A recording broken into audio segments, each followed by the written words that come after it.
Hello, Steve Grillo here. I've recently established this channel. I'm actually producing this very first video just because something very curious occurred that distracted me for a minute, and then I think I should maybe try to show the thoughts that came along and what happened as I got sort of deeper into this little question, as it were, this riddle that happened back in 1982. As it turns out, as I was visiting Veritasium with our buddy Derek here as a moderator, I saw him post a very interesting bit of a puzzle that he does such a good job investigating. It has to do with this one, this SAT question that everyone got wrong. Now, he does a very good job of deliberating all the essential elements of it, and as he did so, it came to mind that, hey, I think there's something interesting that stitches into this from a slightly different angle, if you will. What if we could look at some of the solution space here in a purely empirical way? As you'll see in a second, I'm actually trying to say that can we do this or make good inroads at the solution without actually requiring pi? Now, this will be obvious in just one second here. So, as we acquire details here, we see the essential problem that he worked with in this particular video. It had to do with a question that was asked on an SAT test back in 1982. And as it turns out, this particular test was essentially an invalid question in the sense that none of these answers here were correct. In fact, as this particular Veritasium video goes on, it describes how I think three students of the time wrote into the SAT board and said, hey, I think 17 has a problem. I think for certain we can see that the is not listed here. And that's how the story here begins and is developed. In the figure above, the radius of circle A is 1/3 the radius of circle B. Starting from the position shown in the figure, circle A rolls around the circle B, or rolls around circle B. At the end of how many revolutions of circle A will the center point of said circle, said circle, first reach its starting point? So it's really asking the mind's eye to imagine this thing spinning, as it were, around to the return to this point. And of course, what will also be part of this interesting criticism of the problem is that some of this wording is a little ambiguous. And in fact, in many SAT questions, of course, there's extraneous data that's thrown in for you to help, I guess you would say, throw you off track. And so in that particular context, how many revolutions of circle A will the center first reach its starting point? Well, that's one revolution, as we could see it, is one. One is not here.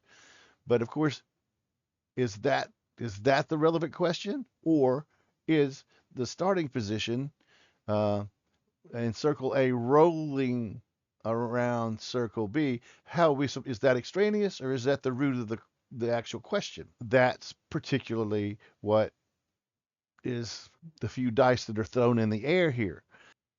So we see Derek posting up some of the logic that should easily come to mind when you're looking at this particular problem. He understands that the circumference of A, which seems to be part of the rolling phenomena, is the circumference of A versus the circumference of B. He sees that 2 pi r gives us the established circumference of A, and then 2 pi 3r gives you the established circumference of B.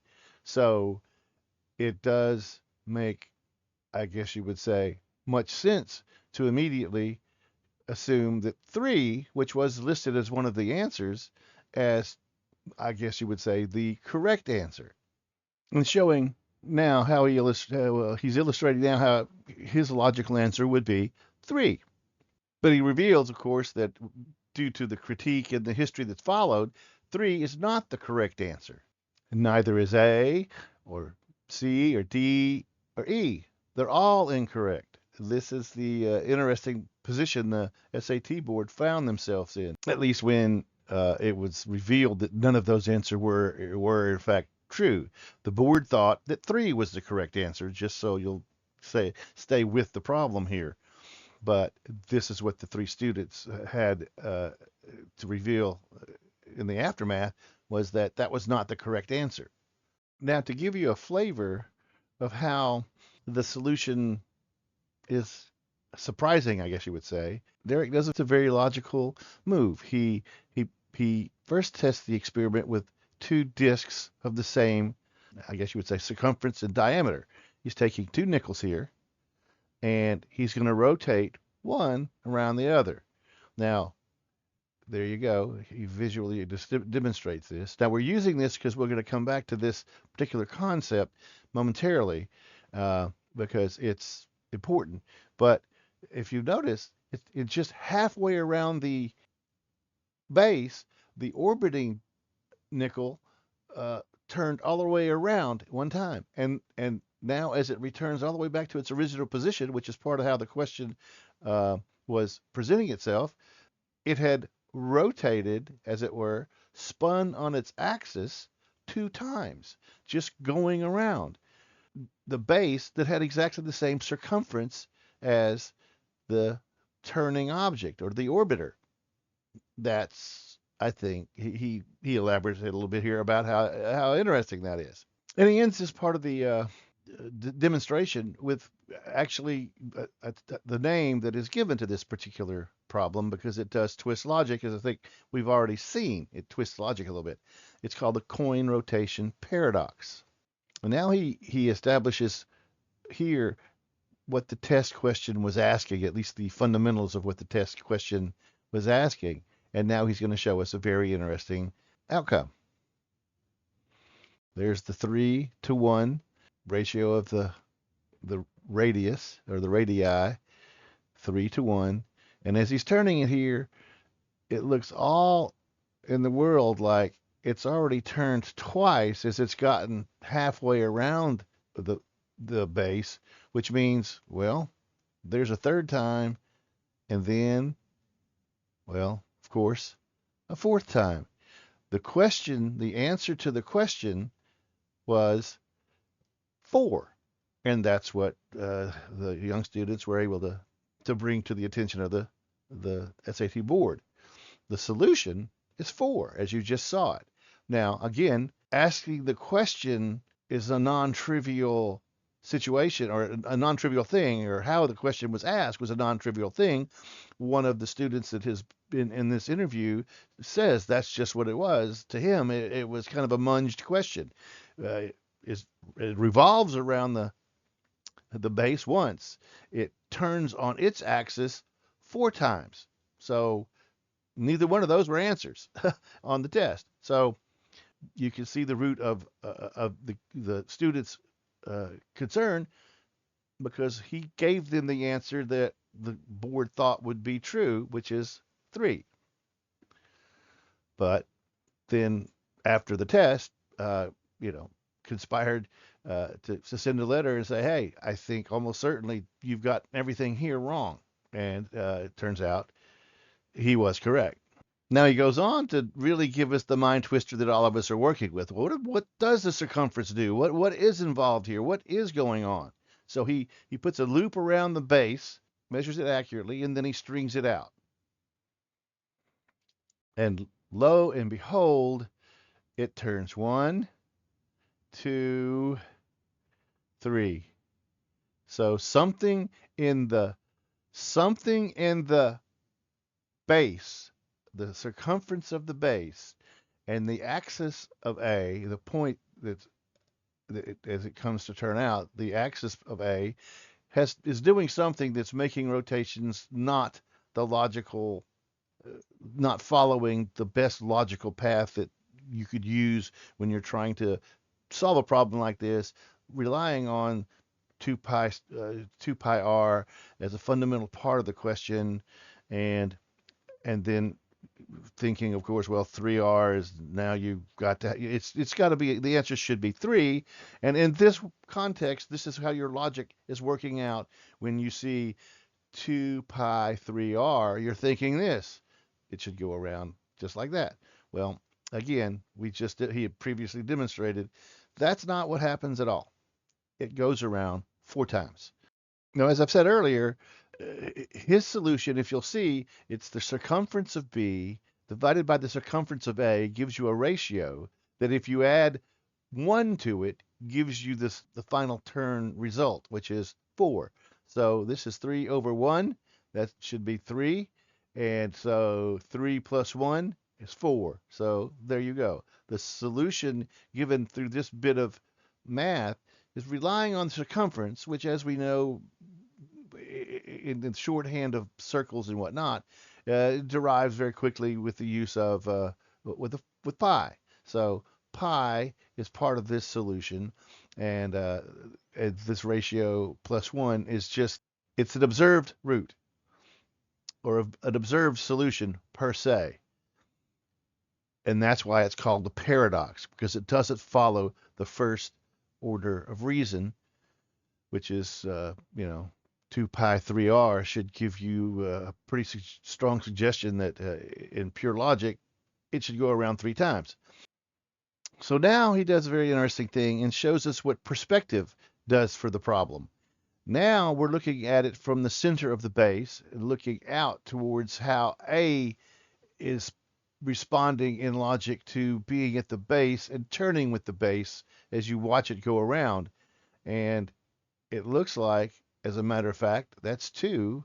And it looks like, as a matter of fact, exactly the same scenario viewed from the base now shows you that A only rotates to the apex of its journey 3 times, which is, now we look like we understand the problem.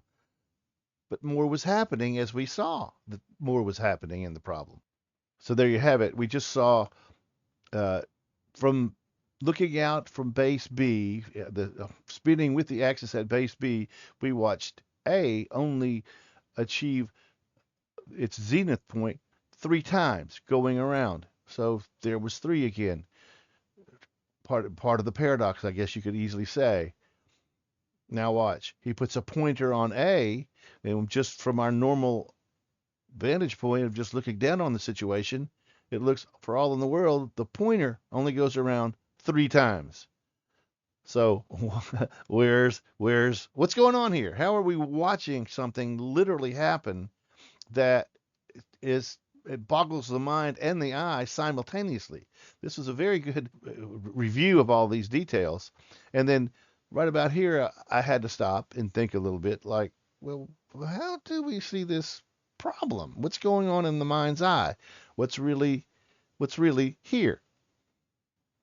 Here he shows us again that if you just use a pointer, a fixed point on the disk, it actually, in fact, goes around just 1 time, even though, as we saw it, the apex, George Washington's head here, goes straight up and down twice, revealing 2 rotations. So it really is an interesting problem to look into, just from this point of view. Now, what I said earlier, and we're just about done with Derek and his good work. Yeah, and so I'll leave you to finish out his very, very good documentary, how he takes a certain a bit of this reasoning to a very interesting end game. So yeah, please go watch this video in full. It's very good. But now, just with that as a starter pack of observations and rationalizations and math logic, let's do something, if we can, that begins very simply and carries through very simply, and yet gets us to something I think we want to see. And just to shove off from this particular video, we see what the student that caught the error, this is how he was able to present a particular solution that was part of the real answer, the 4 answer. And so, as you see, it really relies on 8 pi as kind of how his rigorous math assay gives him 8 pi as a solution. So the first thing we're going to do in our purely empirical approach, and of course by empirical means we we saw what he did with the nickels. He twisted one nickel around another just to draw real hard data for what his thinking was puzzled about. And as he twisted the one around the other and saw that it seemed to twist twice around an object with the same circumference, he could see that there was a 2 to 1 uh, turn ratio there, which he was able to finally express like this. He put the circumference of B over the circumference of A and added 1 to get the number of turns. But let's just look at look again, trying to do only empirical things here. Let's look at a deeper root. The root is like this. If I had a compass, the way the Greeks used to try to begin putting all their arguments together, if I had a compass and just used the radius here as base 1, or the base, such that this is always 1, because we're using this as a base, to then count multiples. That's why we have R, M, B right here. Multiples, the base has multiples of the orbiter's base in the radius. So if this in our basic thinking is always 1, then this is set up and established as having multiples of that base as its radius. So if this is always 1, then you can sort of dismiss this and look at it completely the other way around. The sum of the radiuses, or the radii, is what gives you the turn ratio. And notice I put spin rate right here, which is not, again, part of the complex problem of getting these words and things right, because it's the same thing as using revolutions in the wrong context, or the context you intend is not properly interpreted. Spin rate is actually the misnomer here. I put it there just to show you how confusing and quickly it gets confusing. It's the turning ratio that is 4, meaning as this radius, let's just talk about this one here, but it extends out to here while this is turning. As this radius turns once around in this little guide here of the basic steps in a circle, then this becomes the turning ratio if you add this base plus this, which is 1. And so you get rid of this fractional thing. You always have 1. ROB is always 1. And so the multiple of the base right here becomes the radius of the orbit represents the base unit for measuring the radii. And so we measure, in this case, 3 with our little compass, 1, 2, 3. And then that RMB, again, saying multiples of the radius RO. So that's just a mathematical way of looking at this fact. The fact that once you establish how many radii are in the base, given this base is held as the unit of standard, then it will always be the multiple plus 1 equals the turning rate. So again, notice this could be any number, really, basically. So if it was 3.6 here, then 3.6 plus 1 would be 4.6, and that would be the turning ratio of this as it goes all the way around the disk, your base. So that's just what empirical observation can do at those 2 levels, looking at the problem graphically and seeing the actual coin go around the other coin twice. We have a very interesting setup of understanding if we can make a general case where the base is always 1 from the orbiter, and we calculate then what the radius is in that base, then the base literally tells you, adding 1 to it, what the turning ratio, the orbiter's turn ratio is. And so yes, here we're seeing what we actually were presented in real empirical terms in the video. We saw that 2 radii for the nickels equals uh, 2 turns, and we saw in the test proper that was under scrutiny that 4 radii equal 4 turns. Because we know math is very interesting and whatnot, we should test to see if the sum of 3 radii leads to 3 turns, where R, the case is ROB equals 1, as we said, it can easily be reduced to in a general case, and then RMB equals 2, which is now 1 radius less than the original problem, because we're going to now try to test does we saw this lands 2 radius, 2 turns, 4 radius, 4 turns. Does 3 radius equal 3 turns? So that's the basic test we're going to look at, again, without and notice none of this so far has made any real reference to the circumference, or pi as it were, with the pi being important for the circumference. So here we see the build of that case. You've got a center point which has 2 radius here, and then plus a 3rd radius that gets you to the center of the orbiter. All of this done in a desktop publisher. So the reasoning sort of will remain sound as we explore what sort of real numbers give us based directly from the guidelines and grids that we have to work with. So what we want to be mindful of as we look at this is that there's a 3, as we have 1, 2, 3 radii here. There's a 3-to-1 turn ratio, meaning how many times will this section of the radius turn completely around this internal circle here, meaning it's following the external circumference. How many times will it turn as this turns 1 complete turn? So how many times will the turn ratio tell us if we're trying to analyze this and to see if 3 turns is valid for the sum of 3 radii? Well, we could take it, by little steps and let the analysis show us what we see. Notice as the base radius goes, this is all broken up into 30 degrees. As this one has gone 30 degrees, this one has rotated from this point now to this point, 90 degrees.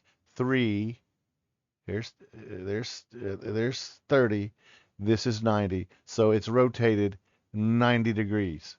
It's rotated 90 degrees, which comports with the turn ratio of 3. And again, we're looking at 60 degrees. Well, 3 times 60 is 180. So again, our radius has moved on, going this way around the circle as it must, and it's now at the 180 mark on its internal compass. And so we will see. The next one does so. It's 90 degrees. It's over here to 270. And then there it is. At the 120 degree mark, we have gone all the way around the circle here, and we are at 360, which is 3 times 120. And so there's our general proof. And I think it's not necessary to continue all the way around. I'm trying to keep this a somewhat brief video. And so there it is. I think we can see that at 120, we have gone around 1 time, which when it gets around to the 240 mark, it will have turned yet again completely. And then the last 120, it will go from here to here and turn a 3rd time. So I think we're just in the understanding the 1/3 discussion being illustrated here. We can see that yes, for 3 radii, we get 3 turns of the orbiter. Very interesting. And now a little bit of simple math to look at the value of what we've just encountered here. If a simple empirical outcome, what we're looking at, if the base radius of the orbiter is set at 1, then a compass can deliver the multiples of the base radius. For example, 2.5. Thus, 2.5 plus 1 equals a 3.5 turn ratio. Now we can answer, where will the point of original contact on the orbiter be at 270 degrees on the base? In other words, as the orbiter travels from here around to 270, as we see this base radius turns to 270, then how many rotations shall it have done? Well, 270 over 360 equals 75%. And of course, times 3.5, which is what we could easily establish, then we get 2.625 turns from the starting point. So 6.25, we have to make this internal calculation. 6.25 of 360 equals 225 degrees. So there you are. 2.625, we will see 1, 2, and then 6.25 more turns, which equals 225 degrees. And if you can see it here, we're leaving 360 going around 90, 180, and there you are, literally at 225 degrees on the internal dial. This is where the point would be. It would be at 225 degrees, according to the basic empirical observations we've made. No use of pi here yet. No real concentration on the circumference. Just basic knowledge of degrees and the turn ratio. So again, fairly interesting. So what that looks like when it completes this circle, when it completes this 90-degree sweep, this shall have turned 3.5 times, and that's what we're seeing here. It has turned 3 at about right here, and as it's rotated this much further, this continued on to now be exactly, not the contact point, but half away, or halfway around another rotation, 3.5. So that's just observations we can make, looking very cleanly at the situation, again, without much real reference to pi. Now, something even more interesting, and I hope this little jog isn't too tedious. So this last little bit gives us something else to just bemuse ourselves with. I think it's actually nicely compelling, but it's still just fairly simple in the whole overall scheme of things. This is if we put all of our snapshots we took earlier, centered them on the main radius and lined all these centric compasses up. This is the activity we'd see, and the point on the circle that was rotating has left here, and so it's here now, and then it's here now, and then it's here now, and then it rotates around to here to here. And so this is the actual summary of this little discussion. It sounds like this. Every point on the orbiter follows this red path right here. It follows this red path right here. And you can see what it does very clearly. It lobes into 3, just like we were saying. We've been studying this as a 3 radius study. So there's your 3 turns right there. And that's the overarching logic. A given point on this orbiter does not follow this path. It follows this path. Now, let me say it again. Every point on the orbiter follows this path, which, as you can see, is much longer than this path, just the sector that it's traveled through. And that's where the extra distance comes from when this orbiter goes around its base. Again, you have to think it through. Every point on this circle follows this path. So just look at it. Every point coming up right here as it rotates, then starts another arc like this, another arc like this. It's just one round circle going around here, but every point leaves here and follows this arc. And of course, they will all come further around until they get to here, and this is where the logic that you can see becomes exemplified by a particular curve that you can understand. And it just so happens that a 3 by 5 ellipse fits perfectly into that. So there's just more resonant math coming from that. That's what this looks like here. Uh, and so that was the point of this. Through purely empirical means, we can come to take careful notes and observe that there are 3 lobes that every point on the orbiter must follow as it goes around the base. And it presents an interesting little visual, and it tells you, when you think it through, oh, that's the obvious reason it turns 3 times, because it's it's almost like a phase space analysis, but it's just like a ghost space analysis. You're just seeing where every point on the orbiter travels.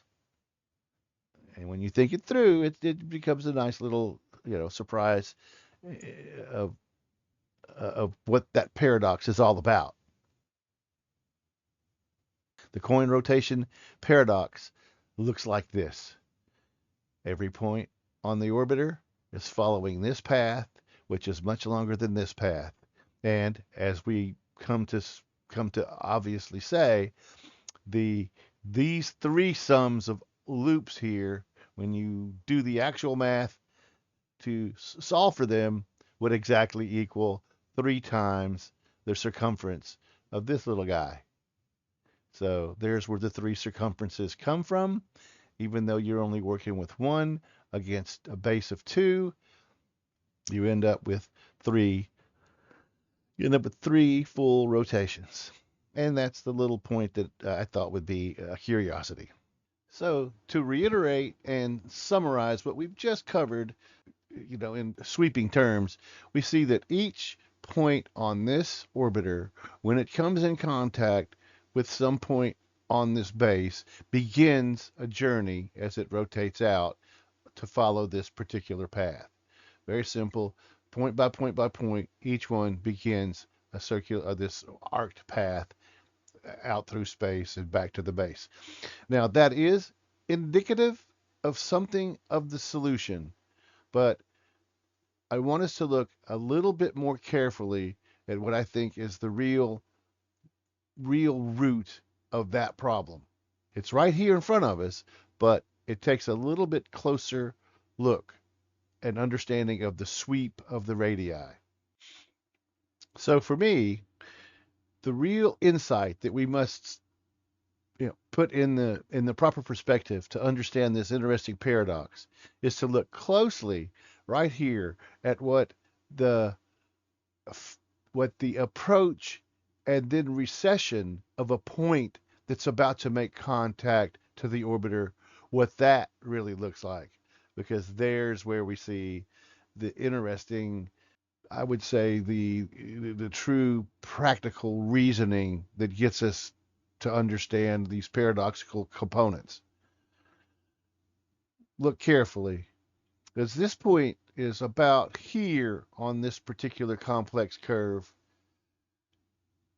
It's going to travel from here to here, but notice what the radius is going to do here, or let's just say what the axis is going to do as it rotates through.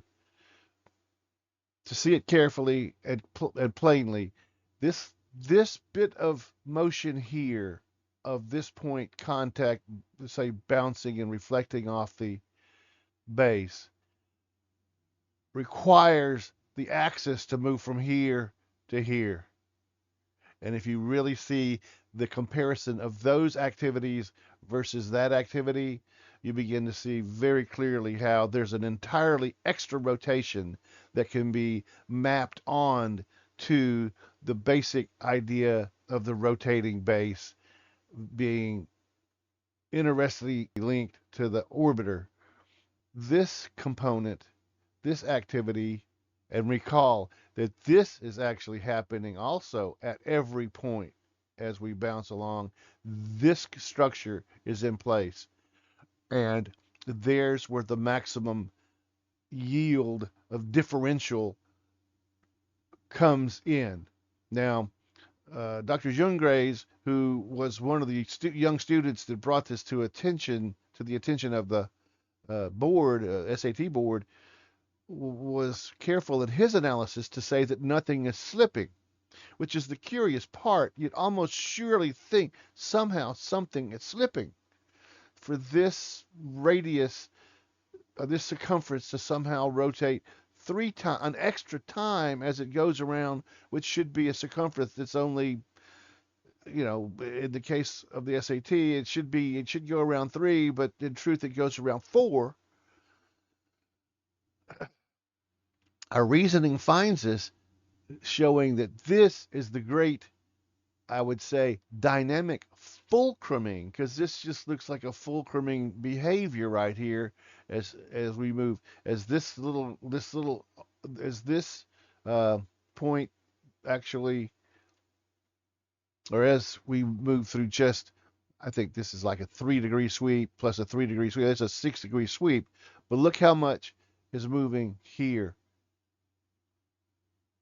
It's a great deal of movement compared to this movement in and out, or inbound and then outbound from the actual base. So there's where you could see it. I find it satisfying for me. The numbers we already know. In the case of the SAT, it's going to turn 4 times around as it rolls around the base. For me, I see it clearly.